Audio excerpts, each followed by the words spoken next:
Depressione e attacchi di panico sono le nuove patologie legate alla crisi e alla mancanza di un posto di lavoro. Le fabbriche e gli uffici si svuotano e questo fa crescere il numero di persone affette dalle nuove patologie, così come le malattie professionali che passano da 2.228 nel 2011 a 2.247 nel 2012.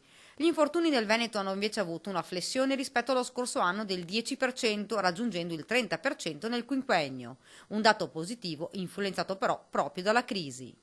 Non possiamo pensare che questo elemento così importante sia soltanto per le azioni positive che noi abbiamo fatto in materia di prevenzione e sicurezza. Molto dipende anche dalla riduzione degli addetti, perché la crisi economica ha portato a tanti licenziamenti e chiusure di azienda e quindi la spiegazione sta anche in questo. Sono calati gli infortuni con conseguenze mortali, 79 rispetto agli 84 casi sempre del 2011.